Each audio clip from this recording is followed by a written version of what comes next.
Just to put dresses on. Yeah, just for a geography play. Just for geography play. Yeah, we had to do this bloody demonstration in geography.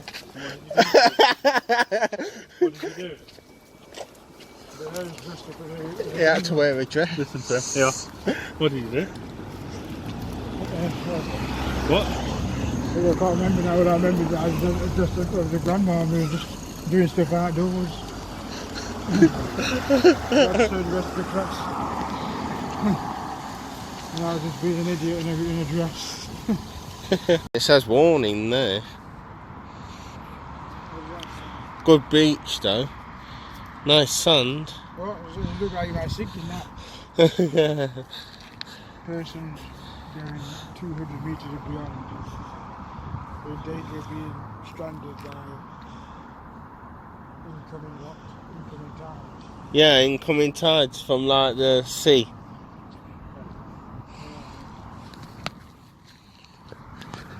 The sea might drag you out. No, I don't know. And it might drag she-wolf out with you. Alright, go on, let's go swimming back to England again. Let's see how good a swimmer you are. She-wolf. 3 hours, mate. 3 hours.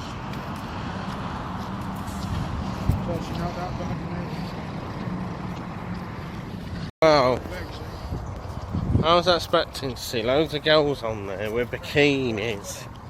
But now it's not happened. Because the sand looks like sinking sand and it's all wet.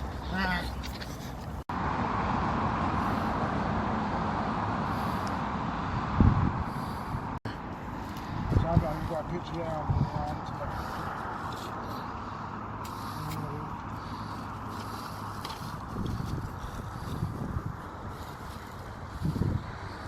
Over there then.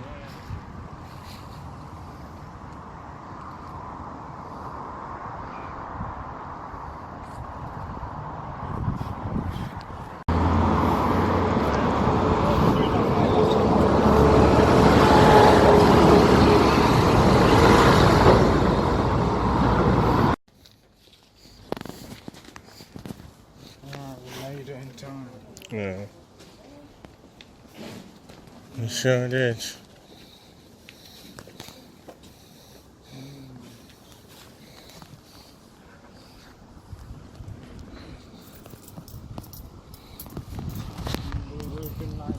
Like grass on the outside, isn't it? Don't throw stones in glass houses. Here's the ground, look. Nice, big, wide and handsome. Sure we Innit? don't pay for another train ticket, surely, Dave. We do, because it's cheaper, because we need to get off here, so we need a ticket to here. Because we can't get a ticket all the way back there and get off. Well, so basically just the tickets we've been getting is single tickets. Yeah. This one was cheaper than the way out, because No, Lampard will do wonders. Work his magic. See if we can get a stadium tour. The stadium. We could do a stadium tour. No, I don't think they will do stadium tours. Well, I know it's a country stadium. Viva Stadium. This is a stadium for Northern Ireland. Yeah, It's like Wembley. we're officially at the Viva State. It's like Wembley of Ireland. Yeah, but it depends how much history they've got. If they haven't got any history to talk about, they won't do tours, will they? Well, to fit like start talking about rugby now, it'll be very interesting. Oh, bloody hell. We might start talking about rugby, mate. Yeah, dear. They'll be like, oh, I'm alright, mate. Oh, dear. Look, you see, look. Good Irish striker he is. Shane Long. He's been around a bit, hasn't he, Shane Long?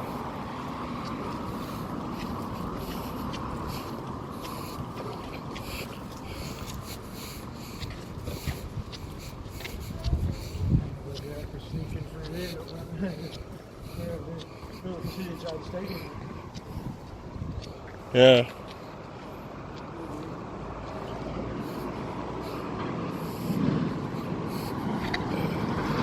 Yeah, it might be too big for the green. Oh, yeah, Got some small true. ones, We got some small ones, so yeah. yeah, it's a bit. I've already got one now, so. I've got the All Black here. Looks like rugby's their main one here. Yeah. Shay Given. So he is.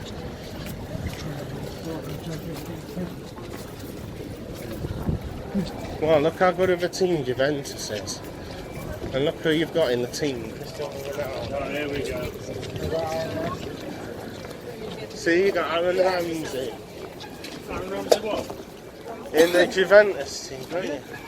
Yeah, he's gone there now, hasn't he?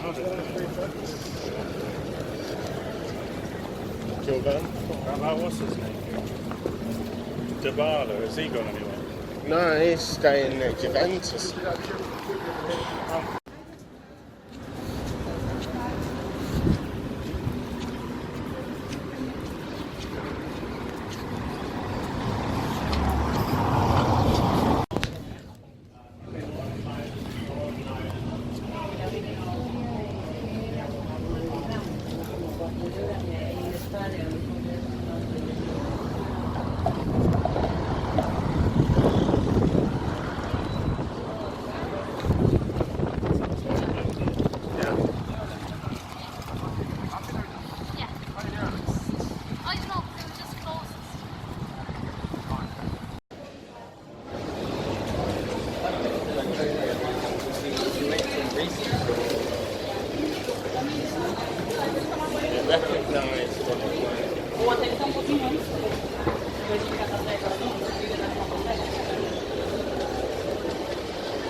Wait a minute.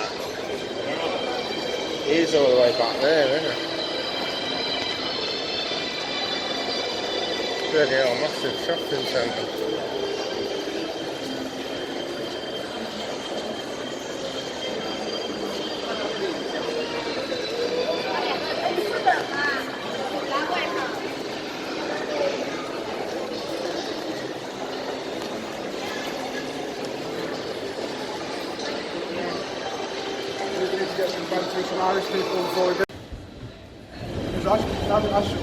Toilets are up here.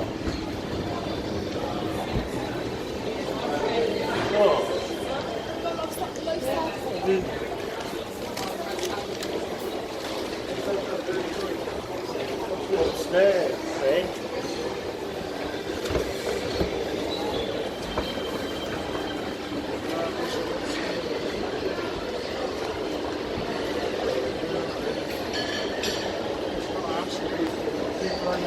He said upstairs, but somewhere.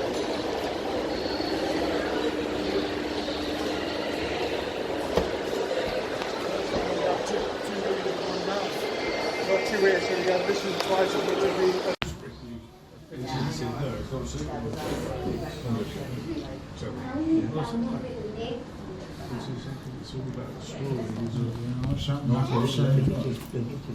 It's saying a lot. Make friends with a leprechaun. Yeah. Weird, you know, the Might other day, jump out and you know, do a heart Gordon in the National League. They had a attendance. Museum. My name's Lenny. I will be your storyteller. So today we'll go inside, and there's quite, you know, it's actually a small enough group. So it'd be nice if we might be able to chat to one another, have a bit of a talk. Where's everybody from? Yourselves, guys? Lovely, Norway. Yourselves? England. Lovely, guys. England as well. Yep. And yourselves? York, lovely. Italy, Spain, lovely, guys. Well, I'm from up the road, so I did the shortest flight in this morning. But it would have looked a lot more like this little guy up here. A lot of darker colours, a lot of earthen tones, dark reds, dark browns as well. We do have a little pipe in here that the leprechaun would have smoked from, and the pipe was called a doodle, right? And they looked like this for about 900 years. It was quite a long time, right up actually until the 50s. It was 1959 when things actually began to change for the leprechaun. Because this was the year that a very famous man made a very famous movie that was all about leprechauns and the folk tales and folklore of Ireland. This man was Walt Disney, right? You guys know Walt Disney? Quite a famous guy, yeah? Walt Disney had a movie called Darby O'Gill and the Little People, this movie right here. Has anybody seen this movie? No. No, nobody. I grew up with this movie. It had Sean Connery in it. I have repressed his Irish accent into the back of my mind for the last few years, madam. But this guy here was King Brian. He was king of all the leprechauns. He is indeed wearing a very vibrant green. And that's quite different to our friend down here that is wearing a very dark brown. So something did happen to change this. This movie was actually quite groundbreaking in the graphics that it had. Because to have somebody really small next to a life-size person, that was really difficult to do during the 50s. So it took about 6 years to make this movie. And when you had the leprechauns down here, when they were in the darker colours within the scene, the leprechauns actually began to blend right on into the background, and we couldn't work out what was happening. Now Disney said this is a major issue because this is the king and he does need to be seen. So we started going through a lot of different colour scopes and he did land on green, right? Even you guys down there, you can see King Brian quite easily. He does stand out because emerald green is a very vibrant colour. And green has an association with where? Ireland. The last person said the Wizard of Oz, so I'm glad we're all on the same page today. Yes, Ireland, right? But when this came out, it really began to commercialise the leprechauns. Not only just the leprechauns, a lot of Irish folk tales and creatures as well as Irish people, and I will talk about that as we do go on inside. But I was kind of surprised to find out, yeah, this is 1959 when that came out. The first leprechaun story I thought, might be kind of 100, 200 years old. The 8th century is the very first leprechaun story. It is up here. It's called The Saga of King Fergus McLeaty, and it is written... So depending on where you're from in Ireland, it will change. So Dublin people would have had one story, the people in the north would have had a different story. It just depends on where you're from. But I do want to tell you about when this came out, and what was really popular in Ireland was storytelling by word of mouth, because a lot of young people don't realise Facebook did not exist in the 8th century. I know, it is a shock, right? But it was a lot of storytelling, I tell you. Then you'd have to go and tell all of your friends at school, and then they go and tell their friends. So it was a lot of spreading by storytelling, right? Up until quite recently. But when that actually began to die out, this form of telling stories, the one person that actually began to revive it was this guy up here. Now his name is W.B. Yeats, and Yeats is quite a famous Irish poet. Himself, Lady Gregory and Douglas Hyde went out of their way to really start documenting and collecting. Brilliant. Now guys, we are going to pop down through the magic tunnel. It's a tunnel that's magic. So when you go down through, you'll be shrunk down to the size of a leprechaun. I know some of us don't have too far to go, but we'll go through and it will bring you underneath the giant causeway. I promise you there is a nice big door when you do go down through the causeway. Give it a push, it will bring you into the giant's room. This has got big furniture, guys, so we can experience what leprechauns experience. It has huge tables and chairs, armchairs, everything, and you are, of course, allowed to get on the top and lay around and take photographs. Is that sounding good, Miranda? That's brilliant. Right, follow me on the show. Push up a bit, I want to see.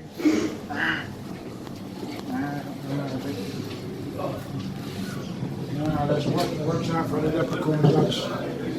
Watch out for the leprechauns dancing and jumping out at you. Start banging on every bit of wood. See what happens. Trying to get hold of us.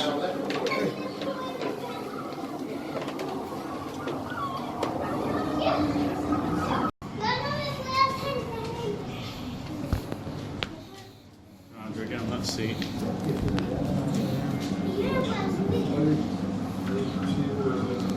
I won't even be able to. Bloody hell, you'll pull the thing up. Now we're going through the fireplace. Diagon alley. Diagon alley. I always think of that and nobody else says it. I always think of that scene from Harry Potter. And he goes to the wrong place. Brilliant. One of my favourites.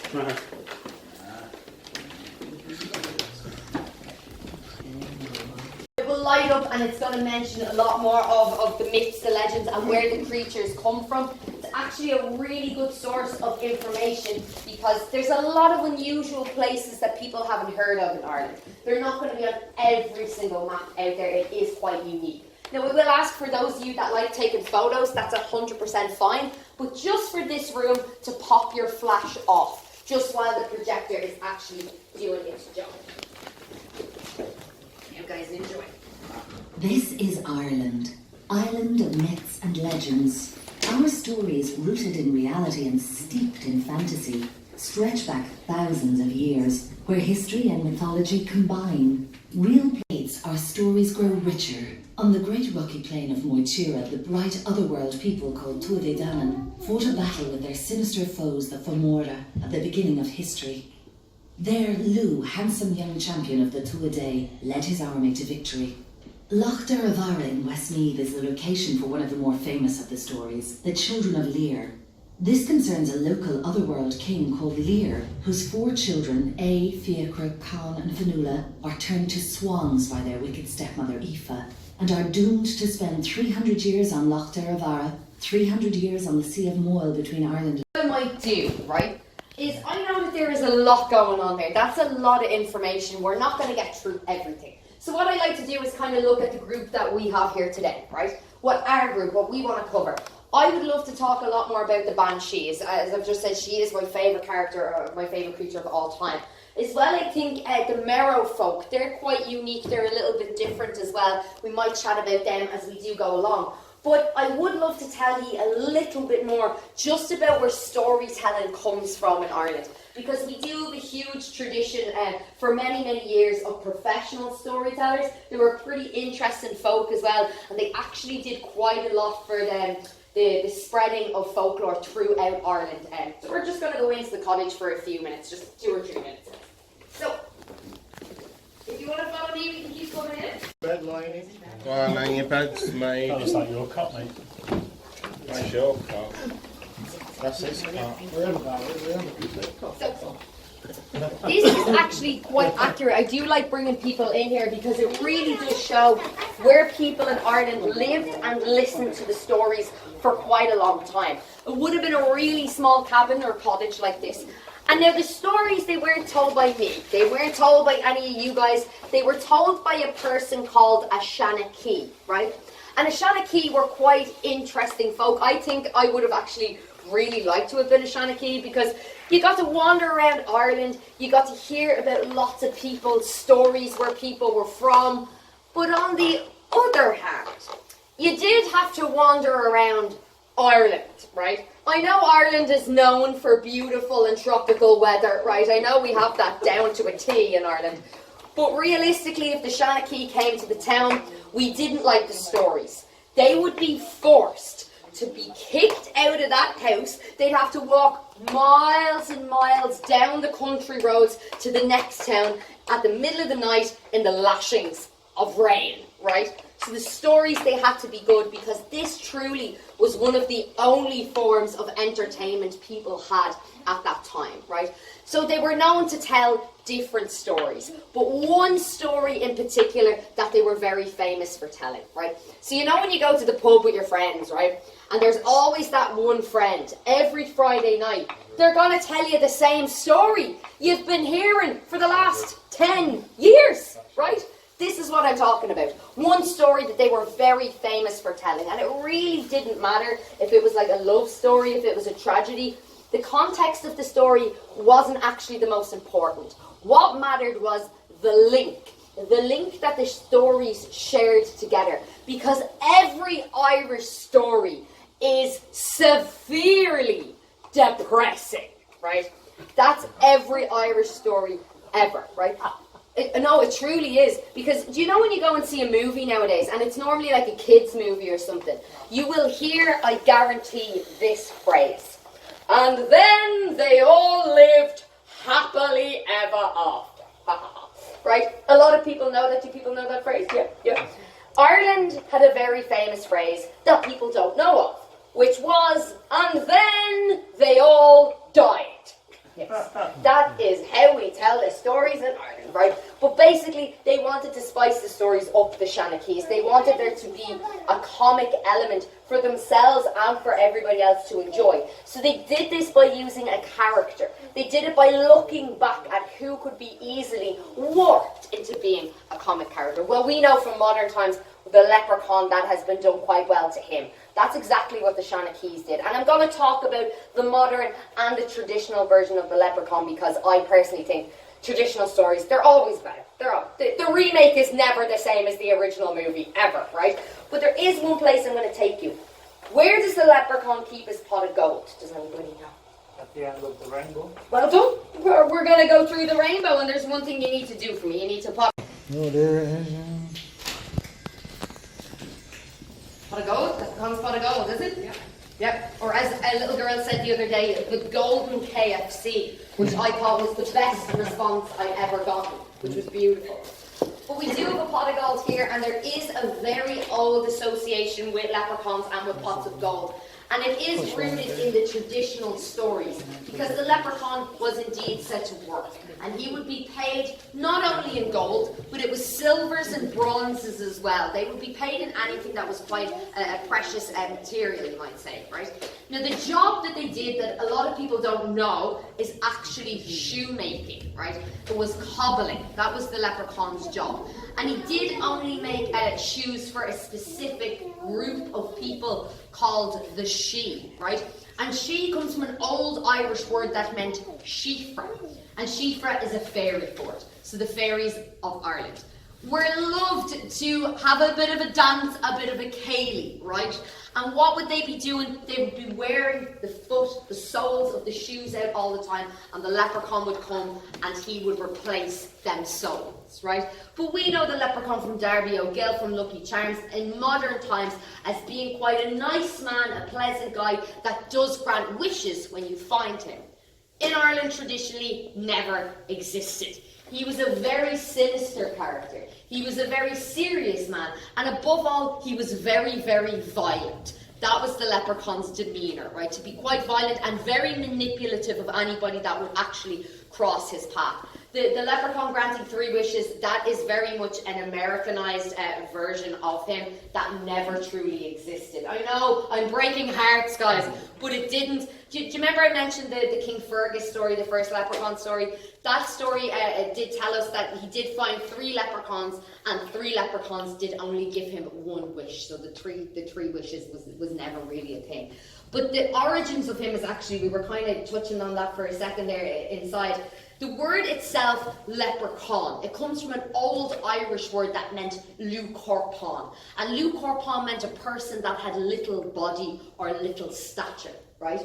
Depending on where you go in Ireland, that will change, because in Irish, a shoe means brogach, right? So there is this brogach for the leprechaun, which meant shoemaker. So depending on where you are in Ireland, it will slightly change. But the origin, where is he coming from? They're not popping up out of the ground, right? There is a few origin stories of where they actually come from, and one of them is said to be they're a hybrid creature of 2 other creatures, of a person, of the Sidhe, and perhaps a mortal that was shunned from the community, because the Sidhe people were said to be one of the most beautiful that had ever lived on earth, and you had to be a beautiful person to be with them. The leprechaun looks more like a cabbage that had been left out in the sun for a really hot day. That's more like what the leprechaun looks like, right? But manipulative is Yes himself. And I do want to tell you a story about a guy named Dickie Fitz. And Dickie Fitz was from Dublin. Every day he'd walk through the same park as he went to work. And walking on this particular day, he did begin to hear this tiny, very tiny tapping noise. Now Dickie thought, right, there's trees all over this park, so it might just be a cat, a dog, a bird, Colin Farrell. We haven't seen him in ages. Could be him. So he decided to go out. That's it, me tells a she-wolf and everything. Yeah.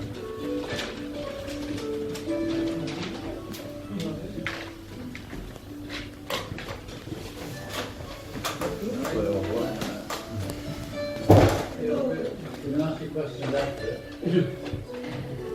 gonna wait for this to go through. Now this is it's a she, right, in here, but it is more commonly known in Ireland as a fairy fort, right? This would have been the type of place the fairies were said to have lived. Now, a fairy in Ireland is very, very different to a traditional fairy of people tend to think, you know, Tinkerbell, Tooth Fairy, they're kind of quite famous. Irish fairies, we're dealing with more, you know, Gollum, Lord of the Rings over here. That was more an Irish fairy. They were very feeble and quite weak. They were very, very ugly as well, right? And there was a lot of reasons behind this, because for a long time in Ireland, there was a belief that the first inhabitants of Ireland, it was a tribe called the Tuatha De Danann. And when the Tuatha came to Ireland, they were the original hashtag living their best lives, right? For a long time.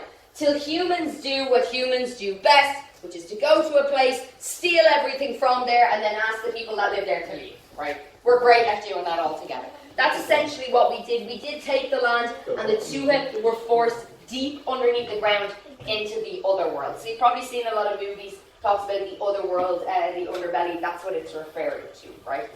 But people truly believed that the Tuatha would seek revenge in the form of actually stealing people's children. That's what they really feared about them. They would take people's children, bring them down to the other world, and then you would not find your children again. There is a reason, quite a simple reason why they actually believed this. Because what used to happen to people's children, and a lot of people as well, is they actually used to get a disease called TB, right? Tuberculosis. No. When you get TB, it will actually turn your skin a really kind of weird colour of yellow in colour, right? And it goes quite firm, quite harsh to the touch, and your eyes will go quite bloodshot red. People truly believed at the time, because there was no medical, no nothing at this time, they really believed that their children had actually been taken, they'd been brought down to the Sidhe, and the baby that was now before them was actually called a changeling, right? Which was a fairy baby of the Sidhe, that they'd actually been swapped out. So they used to do much, and many protection rituals to stop this happening, right? And the most famous one I'm sure you've probably heard of, it is to do with an animal, right? What animal is really good at helping us transport things? Horses, yeah? So, the person I actually want to tell you about goes by the name of the Merrow. And the Merrow is a great character, essentially an Irish mermaid, right? Said to be the most beautiful woman of Ireland. Now I know the leprechauns and the fairies were extremely ugly, so to be the most beautiful madam, it wasn't that difficult, right? But these guys were the Angelina Jolie of them all. And there was indeed a man by the name of Mick Fitzgerald. And Mick, he was from a town called Tralee in County Kerry. Every morning he used to go, and he would sit as he would smoke upon his pipe, and he would watch the sun every morning as it would rise on the east of that beach. Now, by all means, him a very old man. And he'd never had a wife, he'd had no children. He began to wonder, to ponder in his old days of who would look after him. So he walked down towards this beach, and up he looked upon the rocks, and he saw something. He saw someone, the most beautiful lady of the Merrow folk, for she had eyes as black as coal, for she had hair as vibrant as sapphire, and her skin was like green scales in the sun, and he knew her. For this to be a Merrow, for one thing a Merrow would always have with them, which was a mask. This mask they would place over their face. They could swim underneath the water, and when they took it off, they'd be able to walk and breathe on land. It was the best of both worlds. Hannah Montana. And so he decided, well, I am indeed a lonely man. And this indeed looked like a lonely woman. So perhaps, if that mask goes missing, she might be persuaded to stay on the land with me. And so he walked down. Very quietly, he crept up behind the mirror. And he said, well, how are ya? And she said, Jesus, I'm grand, how are you? He said, well, I'm telling ya, I love your tail, I think it's gorgeous. What every woman wants to be told.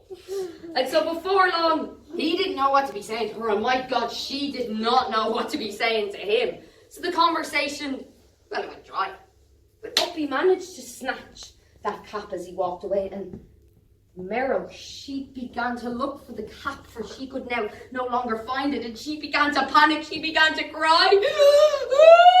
These salty yellow tears down the side of her green skin that did look a bit like butter spread upon cabbage of a Sunday roast. She said, "You wouldn't be eating me, please, would you?" No, sure, that wasn't my plan. I thought, since you're here and I'm here, we may as well get married. She whispered something down to the waters, something down to the depths of the ocean. Mick knew that by this she was sending some sign. "For I am sending word to my father, for I cannot return home without the mask." "Well, tell me, calm down. Who indeed is your father?" "Well, my father is the king. He's the king of all the waves, all the oceans of Ireland." And he thought, this be a princess that might have a bit of money for Mick. And so he got, and they marched all the way down to the next town until they got to the church. And he brought her up, and he marched her, and he knocked on the door. "Father Fitzgibbon!" Well, Mick Fitzgerald, if it isn't your fine self, good man, who would you be looking to marry today then, Mick? Who is it? "Well, Father, I'd be looking to marry this here woman of the Merrow folk." "Well, Mick, I'm sorry. That be not a woman, it is a fish of the ocean. Go and put her back from where you found her now, good man." "But Father, this woman, she's rich, Father." Oh, bloody Jeremy, every time, thank you. Same story with bloody Jeremy and his she-wolf. If you need anything, do let Nathan know. Please inside and enjoy your stay, guys. Cheers, thank you. Thank you. That cool, guys.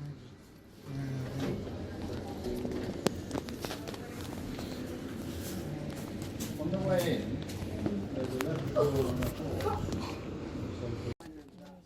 They pick them up, come into your home, scare you with fairies, and then tell you that if you buy a horseshoe, they'll save you. Are you vying for the job that they went? Did you do the job? Oh, I do that on job. holiday? I've been doing it. Thought you might. So how much? That's fine.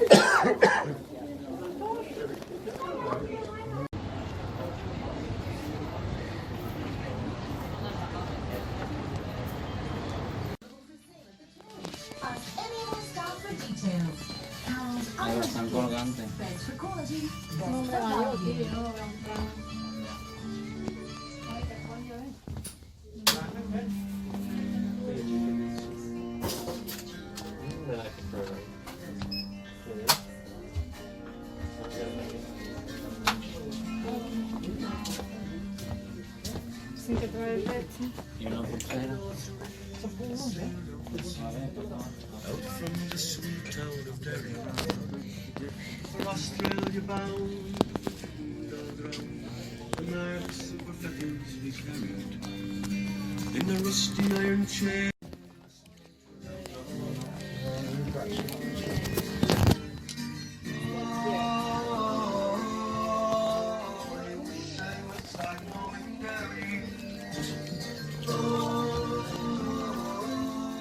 Yeah.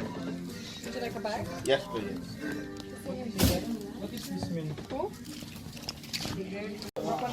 It's a bit busy around here.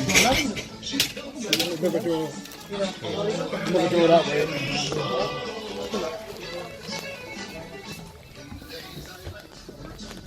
Is that? Same door.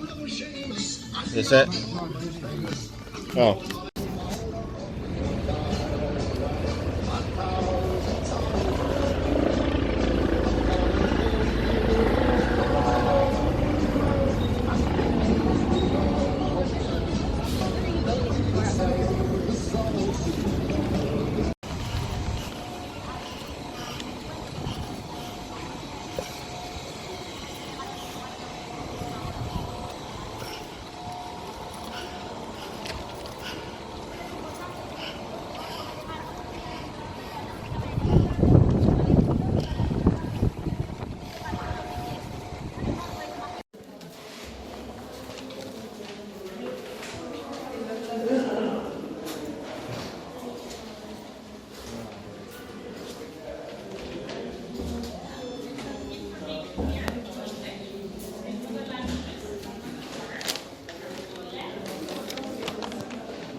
that jazz.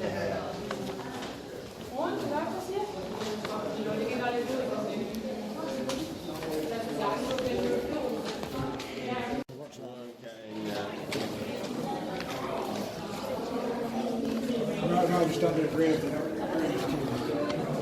Wow. I'm just gonna.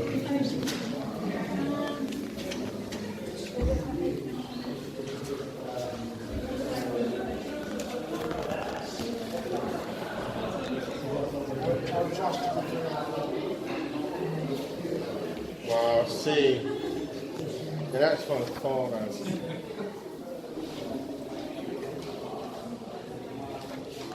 They're gonna have to wait. No, adesso sei contento.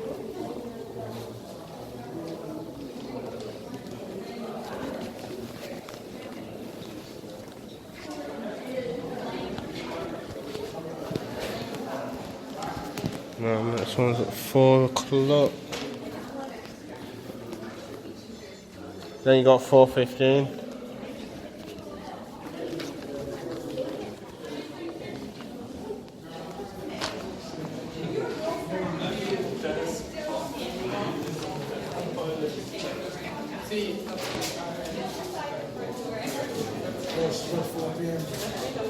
Yeah, 4 p.m. So,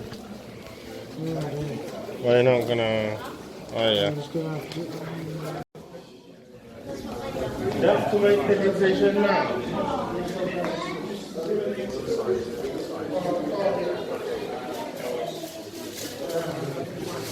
I was asking how much it costs.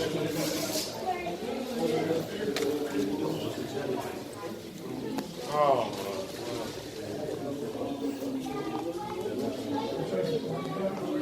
Oh, this is.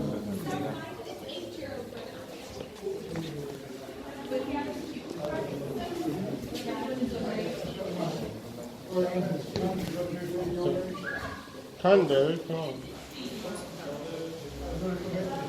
What are we doing now?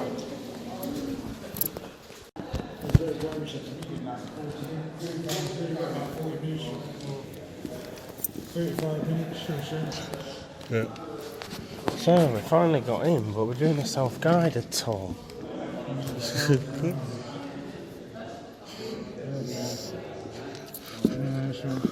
thing about life, it just passes by quickly when you don't want it to. Yeah, so you just got to do things yourself. Which way should we go then? Should we just go left and then right? Oh, we can go any way you want. We could do a backflip. Yeah.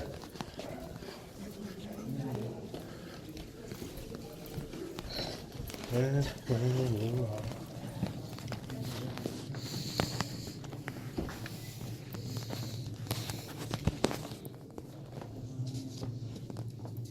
Is there anything out here?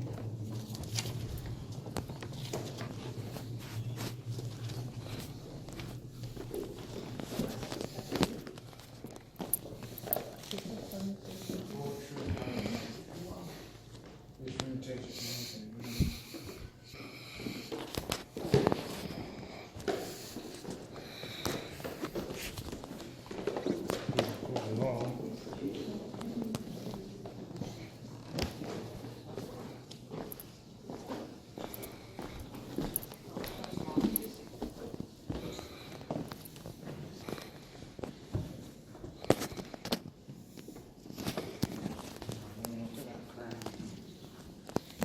Come in, like.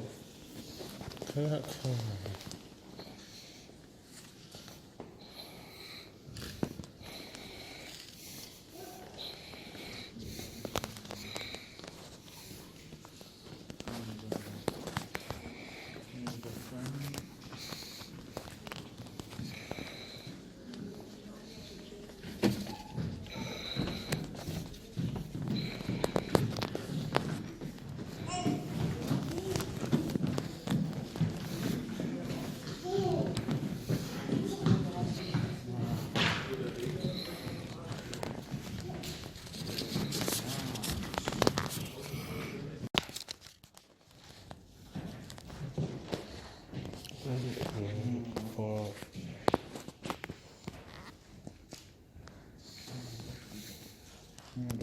write down your number or. Yeah, write it down. 1147.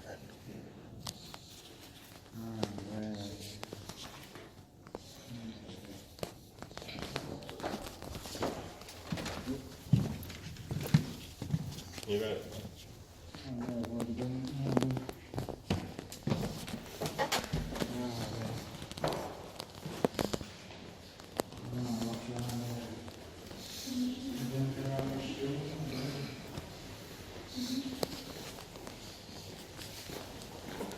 That one. That one. That one.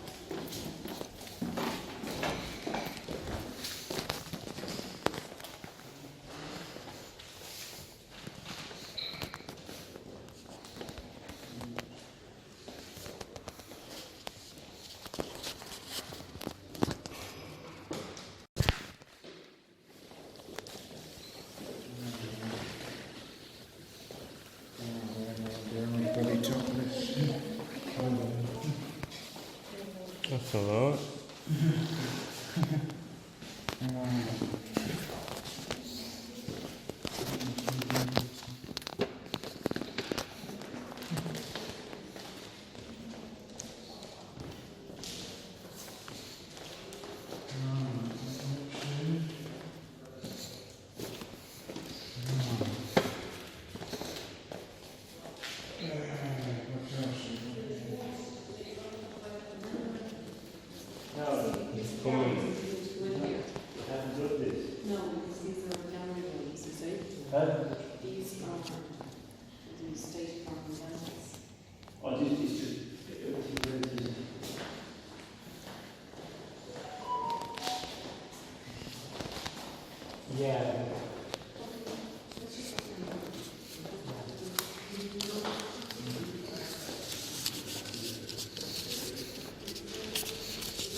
About not doing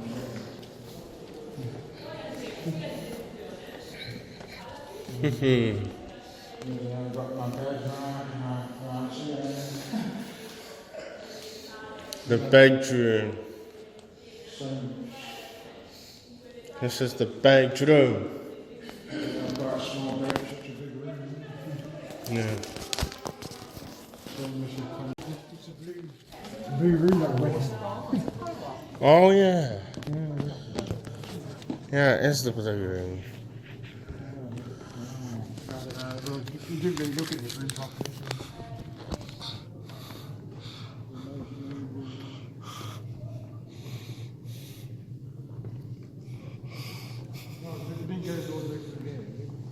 No, that's what I'm saying.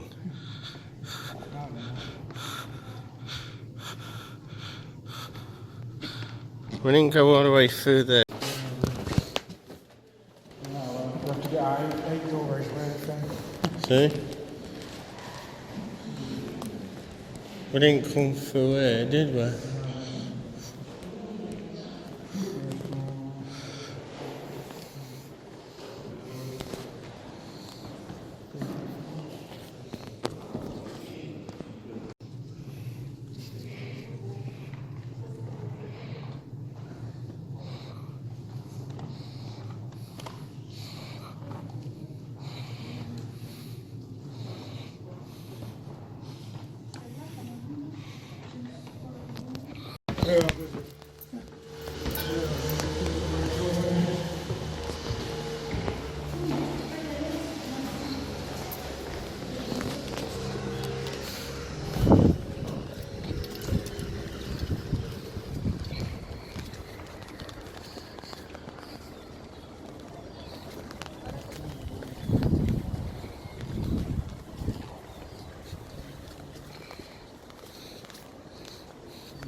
Should go down back the other way, mate.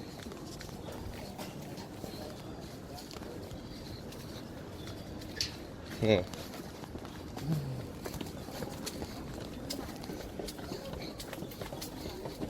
Oh, there we are, fishing, mate.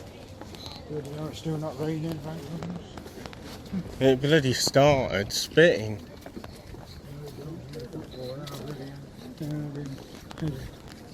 Got a nice green football pitch as well, I think.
What did you say, mate? I thought it was a swimming pool.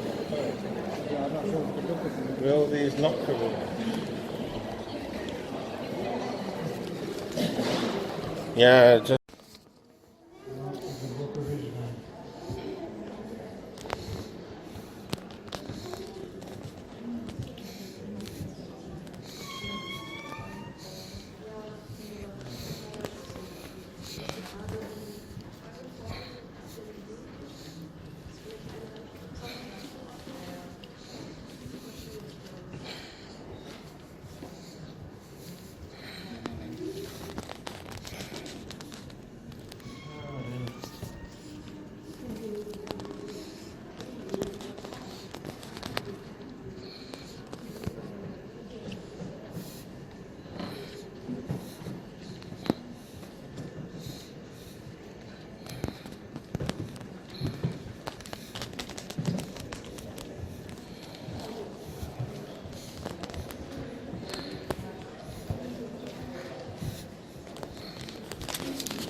Jerry's going to run do what we're doing.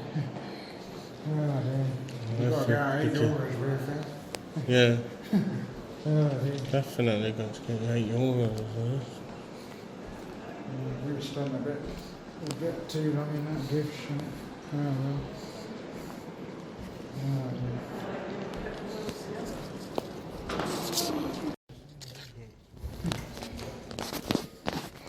Oh, dear.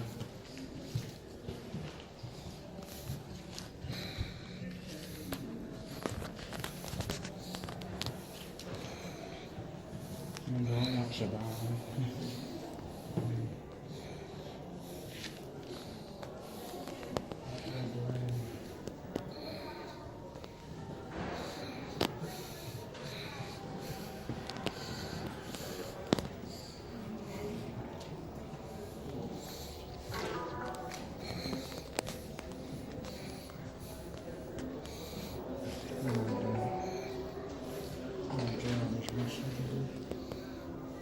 Jeremy's ringing you.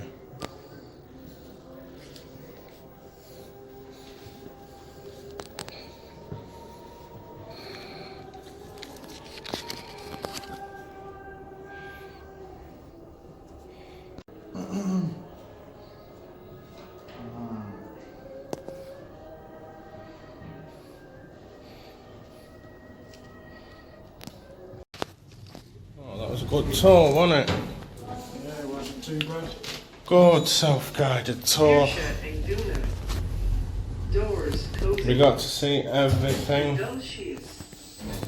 Got to know how everyone lives. And that's the end of the tour. Gotta go get stuffs back and meet Jez and that.